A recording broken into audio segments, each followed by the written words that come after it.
Hi, I'm Andrew Armstrong and welcome to the back office Teardown Lab. I wanted to show you something and have a little chat, more of a chat today.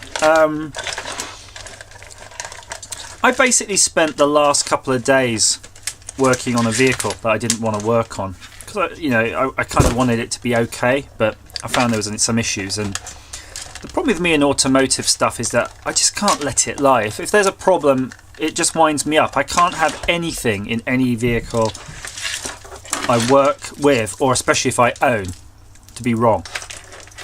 If that window doesn't come down properly, or it doesn't start first time, I just have to get to the bottom of it and solve it. And that can be a good thing or a bad thing. So this vehicle has an issue. I've been away with work for over a week, and I came back and the vehicle just wouldn't start. Battery's dead. Okay, annoying, but that's fine. Charge the battery up and then everything goes tonto. Radio stops working, key fob stops working, and it's one of these cars that's just full of friggin' computers. Everything is a computer.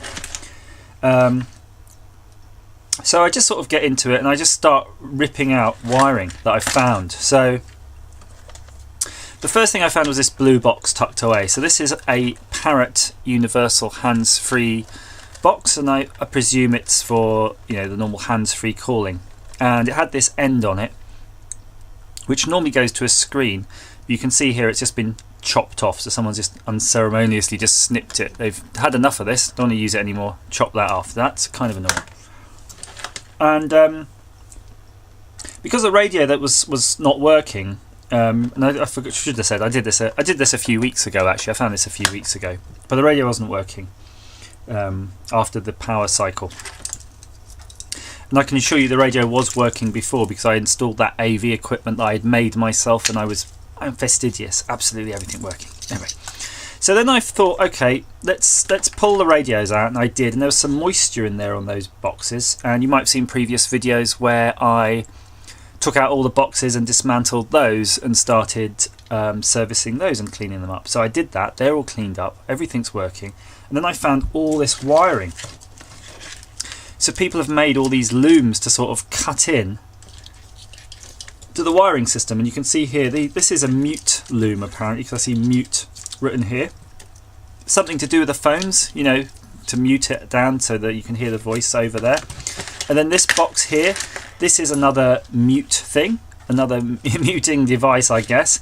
And then here another muting cable. So and it was all they were cutting into the loom to fit all this. It's just nightmare upon nightmare. So I was really worried that it was probably affecting the communications bus on the car. So I just had to just sort of clean everything up, remove all the crap wiring, heat shrink over everything, get all those, as I said, the ECUs all resoldered, refitted. And by the way, while all this was going on, the onboard diagnostics, I got a dealer tool. The dealer tool stopped talking to the car.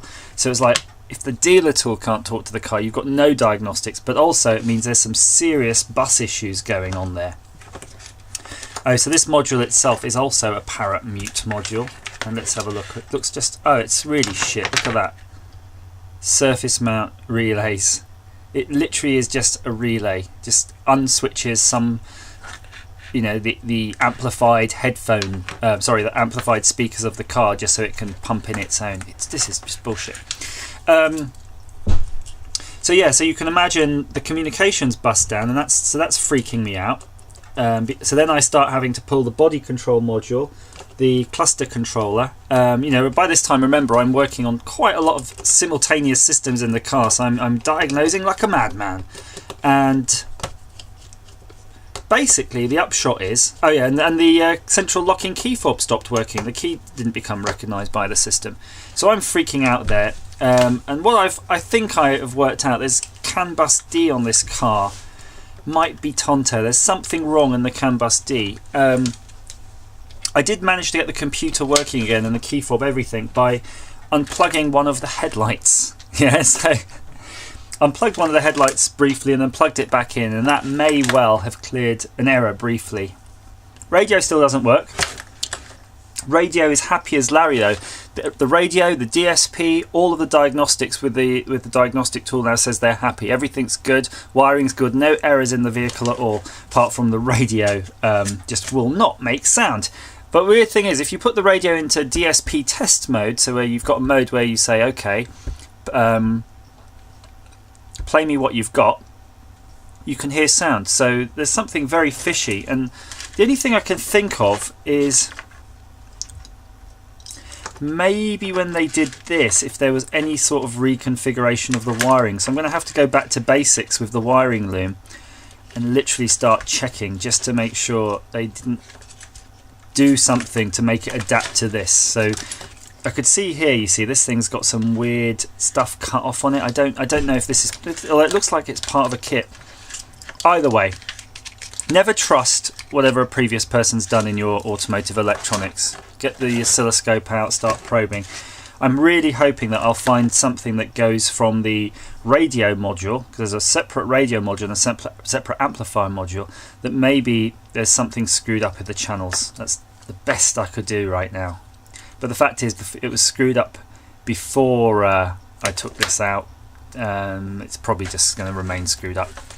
And that's it. So I've got a lot of crap to do, and the problem is, you know, when they say life meets art, it's a little bit like that for me. I don't mind automotive electronics. I don't know how I found myself really getting heavily involved in it. You know, I used to do a lot of classic car restorations, and a lot of that was more mechanical. But you know, professionally now, I'm getting more and more heavily involved in these things. So I don't like it when I have to do it as a hobby and as work. So it's really funny. If I was just doing one or the other, it would be fine.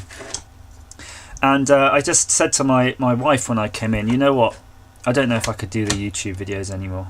You know, I'm going to be busy for another week. I've just been busy for like the last couple of weeks, and I've had to sort of block film a bunch of videos and then edit them and everything, because I still do this crazy daily schedule for some reason. You know, I'm literally going to go away tomorrow for a few days, so it means I've got to record now a whole load and then edit them and do that, and it's already 8 PM, 9 PM now. I've got stuff to do. So yes, I'm very busy, and I'm really aware that I don't want to phone it in just because I'm busy. Yet at the same time, if I stop making them, I might just lose the habit and stop entirely. So swings and roundabouts. She said, stop being silly, you're probably just a bit tired and grumpy, you got jet lag, you got a lot of things going on right now, but you'll regret not doing it. So here's me recording a video and a bunch of other videos in the camera that I might just edit and start spitting out in the next few days. But I'll have to start thinking about this to myself. You know, I've got a lot of stuff in the back office. It's really full here now of stuff I get just for the channel, and I've got to work out how to sort of balance that stuff with stress caused by it versus spending time with my kids, spending time at work. So lots of decisions to come, to resolve, basically, to resolve. But there you go. Hopefully you'll be watching this, and it means I haven't decided to pack it all in right now. And yeah, thanks for your continued support. That's always good. I would have I'm not quite there. Oh yeah, recently I hit my 5,000 subscribers mark, which is fantastic. I'm really amazed by that. And I always had a target of 10,000, and it's saying at the moment I'll reach that in another 2 years. So I can't believe it would have taken me 4 years to reach 10,000. Or I know a few people who, they've reached that within 6 months. So yeah, maybe I need to up my game, or just decide that this is my natural rate that I will acquire viewers. But the reason I really wanted to do it is because it gives me access to facilities at YouTube, just so I can start learning to do a better job, basically, using better equipment and things like that, rather than just finding my way through it. So let's hope we'll get those extra viewers quicker, and then I can learn about the whole craft. But maybe this, for the moment though, this is the full extent of my production values. So thanks for listening to me babble. Again, thanks for your support. Please like, share, subscribe, Twitter and Reddit. I quite like Reddit. I've been more involved on that now. Come and have a look at, there's a back office show subreddit on there, and say hi to me. Feel free to ask your questions, your technical questions on Reddit. I might be shifting onto Reddit for technical questions. So there, see you there. As ever guys, thanks for watching.